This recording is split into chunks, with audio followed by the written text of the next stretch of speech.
நீங்க கொடுக்கின்ற ஆசீர்வாதங்கள் போதும் ஆண்டவர், போதும் என்று சொல்லக்கூடிய ஒரு மன பக்குவத்தை வாழ்ந்திருக்கவோ தெரியும், தாழ்ந்திருக்கவோ தெரியாத ஒரு நிலைமையில இன்னைக்கு ஆண்டவர் எங்களை ஆசீர்வதித்து வருகிற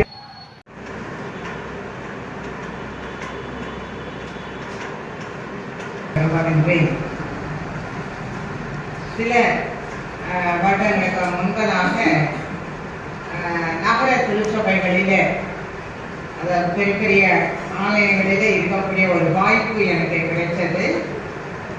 அதற்கு ஆண்டவரை நான் ஸ்தோத்திரிக்கின்றேன். சில அதாவது மெம்பர்ஸ் குறைவாக இருக்கக்கூடிய சின்ன ஆலயங்கள், அதை நான் சொல்ல விரும்பல, நான் சொல்ல வேண்டிய ஒரு சூழ்நிலை. அப்படிப்பட்ட ஆலயங்களையும் பணிபுரியக்கூடிய வாய்ப்பு எனக்கு கிடைச்சது. இது ரெண்டுத்தை எதை நான் விரும்பி இருப்பேன்.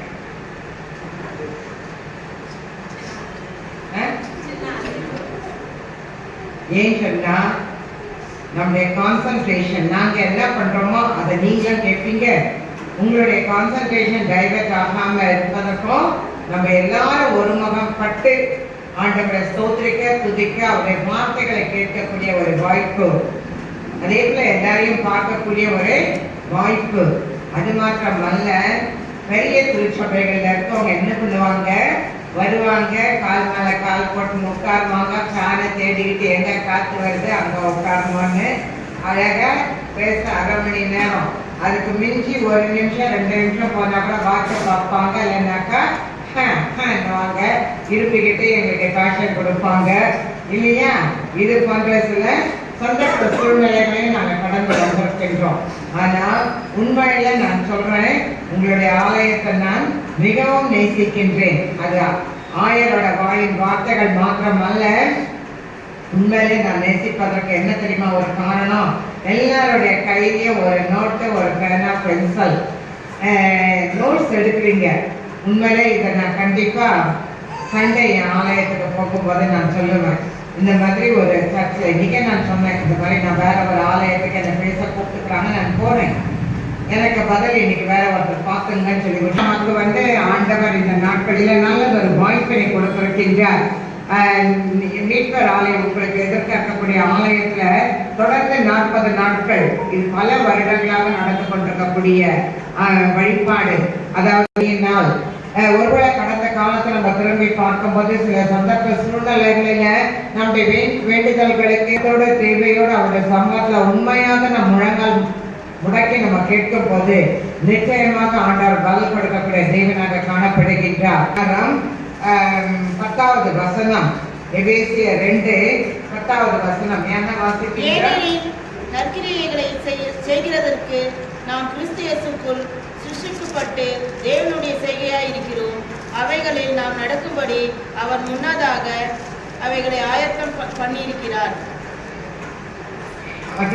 ஒரு வசனத்தை மாத்திரம் இன்னைக்கு நம்ம தியானிக்க அழைக்கப்பட்டிருக்கின்றோம். மாலை வேளையில கூட எனக்கு இந்த வாய்ப்பை கொடுத்த ஆண்டவரை நான் ஸ்தோத்திரிக்கிறேன், துதிக்கின்றேன். அழைப்பை கொடுத்த ஆயர் அவர்களுக்கும், திருச்சபையின் மூப்பர்கள் அனைவருக்கும், அவர்களுக்கும் என்னுடைய நன்றியையும் வாழ்த்துக்களையும் வணக்கங்களையும் நான் கூறிக்கொள்ள விரும்புகின்றேன். வாசித்த வசனம் ஒன்னே ஒண்ணுதான், ஒரே வசனம் 10வது வசனத்தை நம்ம வாசித்தோம். அந்த 10வது வசனத்துல 3 குறிப்புகளை மிக சுருக்கமாக நான் சொல்ல நான் விரும்புகின்றேன். இந்த தலைப்பு எனக்கு கொடுக்கப்பட்டது சிந்திப்பதற்காக, கிறிஸ்துவும் நற்கிரியைகளும், கிறிஸ்துவும் நற்கிரியைகளும் என்று சொல்லி தலைப்பு கொடுக்கப்பட்டது. நற்கிரியை என்று சொல்லும்போது என்ன, what is the meaning of நற்கிரியை?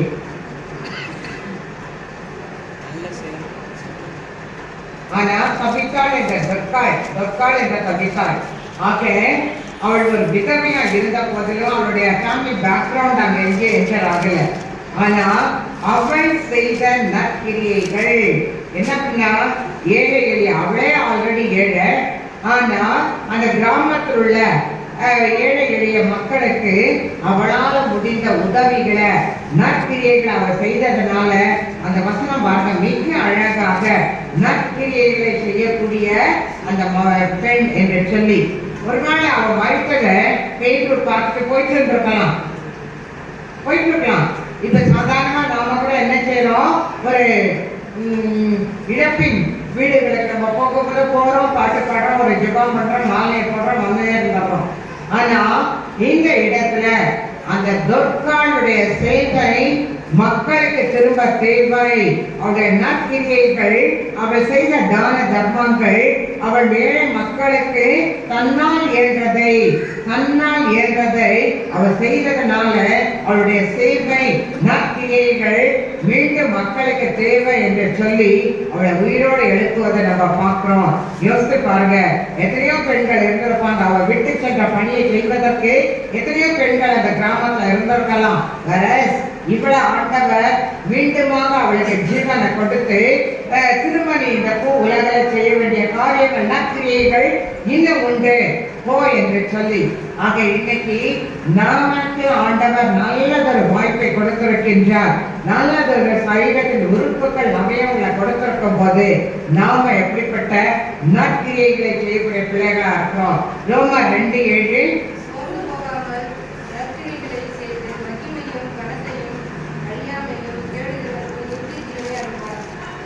தோற்று போகாமல் நற்கிரியைகளை செய்யணும். சில நேரங்களில் நம்ம பார்ப்போம், தப்பா நினைக்காதீங்க, ஒருத்தர் உதவி செய்யறாங்கன்னா அடிக்கடி அவங்களையே வந்து கேட்டுட்டு இருப்பாங்க இல்லையா, எனக்கு இது வேணும், அதுக்கு வேணும், இது வேணும், அது வேணும். அதுவும் இந்த டிசம்பர் 1ஆம் தேதி வந்ததுன்னு வைங்க, 31ஆம் தேதி வரைக்கும் படுற பாடு கொஞ்சம் நஞ்சம் கிடையாது. இதுக்கு வேணும், அதுக்கு வேணும், இதை கொடுங்க, அதை கொடுங்கன்னு சொல்லி. அப்ப யோசிச்சு பாருங்க, ஒருத்தர் தராங்கன்னு சொன்னா அடிக்கடி அவங்க போய் கேட்கும் போது கண்டிப்பா எல்லாரும் ஹியூமன் பீயிங்ஸ் தான். ஒரு நேரம் இல்லைன்னா ஒரு நேரம் சோர்வுகள் வரத்தான் செய்யும், மன உளைச்சல் வரத்தான் செய்யும். தனக்கு மிஞ்சது தான் தான தர்மம். ஆக சில நேரங்களில கட்டாயத்தோடு வந்துட்டாங்களே, கேட்கிறாங்களே, ஒரு சலிப்போடு கொடுக்க வேண்டிய சூழ்நிலையும் நம்ம கடந்து வருகின்ற அனுபவங்கள் உண்டு. ஆனா சில நேரங்களில மனப்பூர்வமாக உற்சாகத்தோடு கொடுக்க வேண்டிய சூழ்நிலைகளை நம்ம கடந்து வருகின்றோம். ஆனா இந்த இடத்துல ரோமர்ல பவுல் மிக அழகா எழுதுறாரு, சோர்ந்து போகாமல் இழைப்படையாமல் நற்கிரியைகளை நீங்க செய்யணும். கொடுப்பதில் மாற்றம் இல்லை. ஒருவேளை இன்னைக்கு பணத்தை கொடுக்கறத மாத்திரம் நான் சொல்லல, but it is very easy to give. பணத்தை கொடுக்கணுன்றது ரொம்ப ஈஸி, கஷ்டமே இல்லை. யார் எதை கேட்டாலும் கொடுத்துட்டு போயினே வந்துடலாம். ஆனா ஒரு உதவி, நம்முடைய சரீரத்தை உள்ள அடக்கி நம்ம செய்யக்கூடிய காரியங்கள், அப்படிப்பட்ட உதவிகளை மற்றவர்களுக்கு செய்யும் போது அது சற்று மன அளவில் சூழ்நிலை. ஆனா நற்கிரியைகளை செய்வதற்கு நம்ம சோர்ந்து போகக்கூடாது. வாய்ப்பு கிடைத்தாலும் கிடைக்காவிட்டாலும், சமயம் வாய்த்தாலும் வாய்க்காவிட்டாலும் திருவசனத்தை போதிக்கணும், பிரசங்கிக்கணும். சமயம் வாய்த்தாலும் வாய்க்காவிட்டாலும், அதே போல நமக்கு சமயம் வாய்ப்பு கிடைத்தாலும் கிடைக்கலனாலும் கிடைக்கின்ற வாய்ப்புல யாருக்கு நல்ல காரியங்களை உதவிகளை செய்ய ஆண்டவர் நமக்கு வாய்ப்பை கொடுக்கிறாரோ அட்வான்ஸ் இமீடியட்லி வி மஸ்ட். ஆண்டவர் நமக்கு அந்த ஆசீர்வாதத்தை கொடுக்கக்கூடிய தேவனாக காணப்படுகின்றார். அடுத்து பார்த்தீங்கன்னு சொன்னா எபிரேயர் 13:21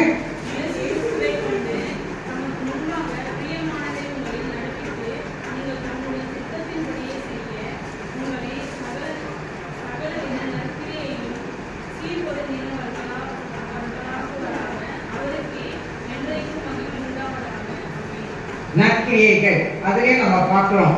வேதத்துல நீங்க ஆதியாகமத்துல இருந்து வெளிப்படுத்தல் வரைக்கும் கிட்டத்தட்ட பார்த்தீங்கன்னா கிட்டத்தட்ட 29 முறை தான் இந்த நற்கிரியை, குட் திங்ஸ், நற்கிரியை என்ற வார்த்தை வேதத்துல இடம்பெறுகிறது. குறுகிய ஒரு எண்ணிக்கை தான், 29, 30 கூட அதை தாண்டல.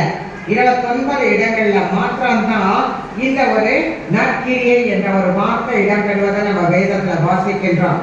சரி, இந்த ஒரு வசனத்துல 10வது வசனம் எபேசியர் 2:10 வாசிக்க கேட்ட அந்த பகுதியில 3 குறிப்புகளை நான் சொல்ல ஆசைப்படுகின்றேன். 3 குறிப்பு என்னன்னு சொன்னா, முதலாவதாக பார்த்தீங்கன்னா கடவுள் நற்கிரியைகளை செய்ய நம்மை படைத்திருக்கின்றார். நற்கிரியைகளை செய்ய நம்மை படைத்திருக்கின்றார். இரண்டாவது, கடவுளின் செய்கைகளால் இருக்கின்றோம். கடவுளின் செய்கைகளால் இருக்கின்றோம். மூன்றாவது, நற்கிரியைகளை செய்ய நம்மை ஆயத்தம் பண்ணி இருக்கின்றார். நல்ல காரியங்களை செய்ய நம்மை ஆயத்தம் பண்ணி இருக்கிறார். அதாவது God has made us God to do good things. ஆக ஆண்டவர் நற்கிரியைகளை செய்ய நம்மை படைத்திருக்கின்றார். நற்கிரியைகளை செய்கைகளை மற்றவர்களுக்கு காண்பிக்க கூடிய பிள்ளைகளாக இருக்க இந்த சாட்சியின் வாழ்க்கையை கொடுத்திருக்கின்றார். நற்கிரியைகளை செய்ய நம்மை ஆயத்தம் பண்ணி கொண்டிருக்கின்றார். கடந்த காலத்தில் நம்ம நினைத்து பார்ப்போம், இந்த நாட்களில் இனி வர நாட்களிலும் நம்மை ஆயத்தப்படுத்திக் கொண்டிருக்கக்கூடிய ஆண்டவருக்கு நீங்க நாம எப்படிப்பட்ட காரியங்களை செய்து கொண்டிருக்கின்றோம்.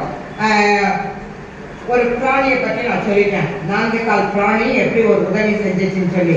சரி, இயற்கையை நம்ம எடுத்துக்கிட்டோம் சொன்னா அதையும் ஒரு வார்த்தையில நான் சொல்ல ஆசைப்படுற ஒரு உதாரணத்துல, இயற்கை போது மரம் செடி கொடி அதுல பார்க்கும்போது பாலைவனத்துல, பாலைவனம்ன்றது உங்களுக்கு தெரியும், கண்டிப்பா தண்ணி கிடையாது, டெசர்ட், தண்ணி இல்லாத ஒரு இடத்துல பாலைவனத்துல மிக செழிப்பாக வளரக்கூடிய ஒரு மரம், அது பேர் பாப்போவா. அந்த மரத்தை கிட்டத்தட்ட ஒரு 5 பேர் சேர்ந்து கையை வச்சு பிடிச்சா கூட அதனுடைய அடி மரத்தை சேர்ந்து பிடிக்க முடியாது.